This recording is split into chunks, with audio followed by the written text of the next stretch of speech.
Mr. Chairman, I could not be more excited to be here tonight and to experience what we're experiencing here.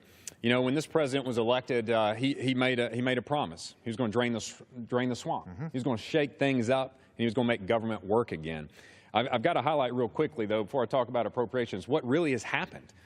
Here in this under 5 months, 600,000 new jobs have been created. Unemployment's at the lowest it's been in nearly a decade at 4.3%.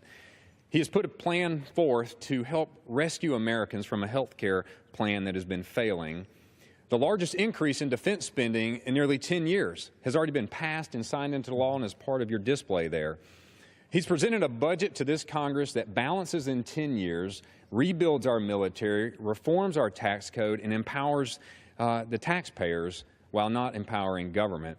And he's also put the American people and the American workers and American businesses first by pulling us out of that Paris Accord.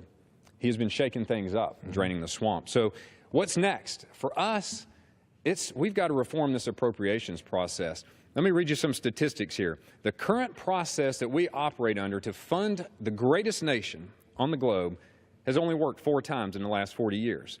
The last time we passed all 12 appropriation bills that were enacted by the start of a new fiscal year was in 1996, is the last time.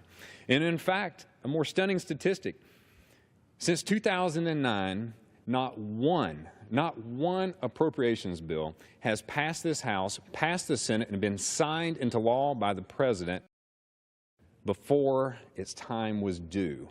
That is 0 for 96. So I just got a simple idea, a simple concept. Let's just change what's not working. Let's change the process. Let's design a process that actually works for the American people and funds the government in a very responsible, fiscally responsible way that begins streamlining government, that's eliminating agencies, that's empowering the American people, and ultimately showing a responsible House of Representatives and a Republican vision forward. And it's real simple. Let's run it through the committee.